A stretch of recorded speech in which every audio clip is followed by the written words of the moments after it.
Bismillahirrahmanirrahim. Assalamualaikum warahmatullahi wabarakatuh. Perkenalkan, nama saya Patri Plana dengan NIM 11920600075. Pada video kali ini saya akan melakukan praktikum fisiologi hewan dengan judul alat indera. Landasan teori. Alat indera adalah alat yang ada pada tubuh manusia dan berfungsi untuk mengenal keadaan dunia luar. Alat itu adalah reseptor saraf yang sensitif. Dunia luar adalah dunia luar tubuh manusia itu sendiri yang disebut rangsangan. Reseptor yang ada di dalam tubuh sensitif terhadap rangsangan yang biasa disebut dengan indera. Indera mampu mengubah rangsangan menjadi impuls. Impuls merupakan sinyal listrik yang sampai ke otak untuk membawa berita sehingga orang dapat mengenal dunia luar. Indera penglihatan terdapat pada organ tubuh mata.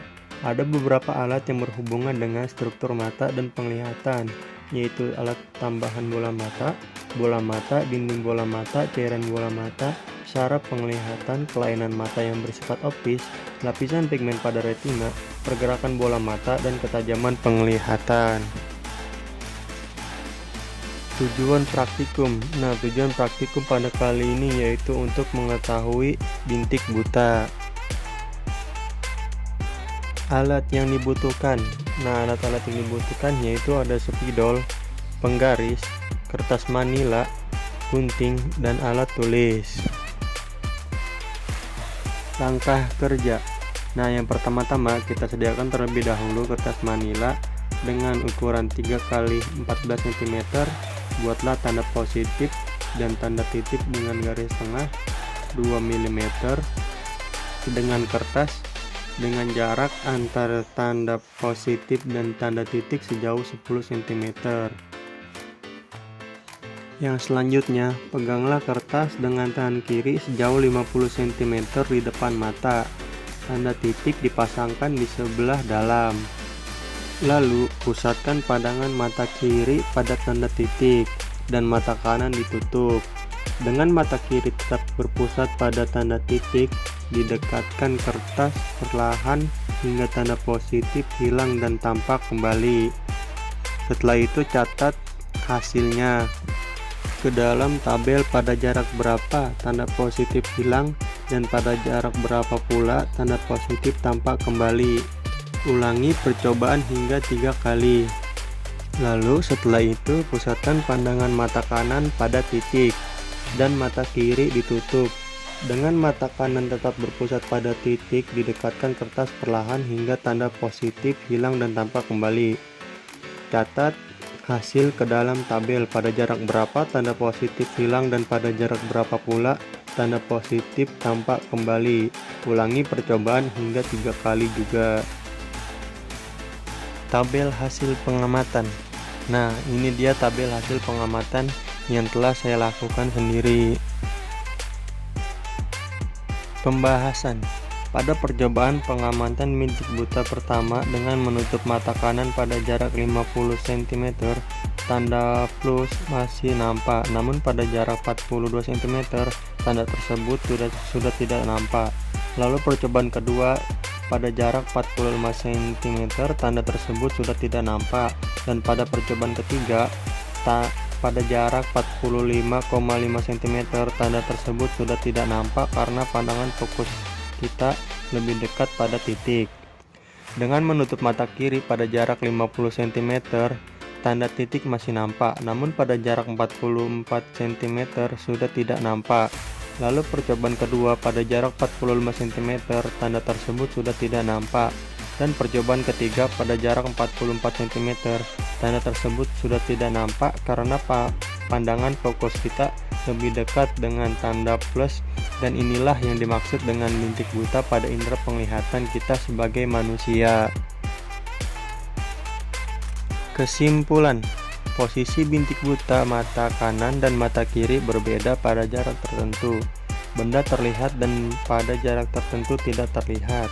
Ketika tidak terlihat pada jarak tertentu, hal ini disebabkan oleh pembiasan cahaya dari benda tersebut jauh di bagian bintik buta pada retina, yang cahayanya jatuh pada bagian yang tidak mengenai sel-sel batang dan kerucut sehingga tidak ada impuls yang diteruskan ke saraf optik. Sebaliknya, jika pembiasan cahaya dari suatu benda jatuh di bagian bintik kuning pada retina, maka benda dapat terlihat. Titik buta dari setiap orang berbeda-beda tergantung dari kemampuan matanya masing-masing. Pertanyaan 1. Apa yang kamu katakan tentang tanda plus? Jawabannya adalah, dari hasil pengamatan di atas, tanda plus digunakan untuk mengetahui titik atau jarak bintik buta yang dimiliki oleh setiap orang. Hal ini bisa terjadi jika bayangan dari tanda plus tersebut masuk ke daerah bintik buta. Pertanyaan yang kedua yaitu, mengapa pada jarak tertentu tanda plus hilang dan pada jarak tertentu lain tampak kembali? Jawabannya adalah, pada jarak tertentu tanda positif hilang karena tanda tersebut dibiaskan masuk ke dalam bintik buta sehingga tanda tersebut hilang atau tidak terlihat.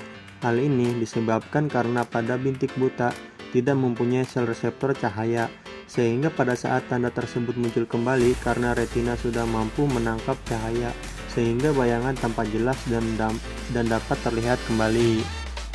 3. Adakah hubungan antara peristiwa tersebut dengan peristiwa buta warna? Jelaskan. Jawabannya adalah tidak ada, karena buta warna merupakan kelainan pada mata yang merupakan penyakit turun-temurun, sedangkan bintik buta merupakan bagian mata pada retina yang tidak memiliki sel batang maupun sel kerucut. 4. Orang yang pindah dari tempat terang ke tempat yang gelap tiba-tiba mengalami penglihatan menjadi berkurang atau pandangan menjadi gelap. Apakah ada kesamaan dengan hilangnya tanda plus dari percobaan? Jawabannya adalah, jadi hal tersebut ada kesamaannya dengan hilangnya tanda plus, karena tanda tersebut dibiaskan masuk ke dalam bintik buta sehingga tanda tersebut hilang atau tidak terlihat. Hal tersebut dikarenakan pada bintik buta tidak mempunyai reseptor cahaya, menurut Campbell. 5. Dari percobaan tadi, apakah mata Anda melakukan akomodasi? Apakah yang dimaksud dengan akomodasi itu?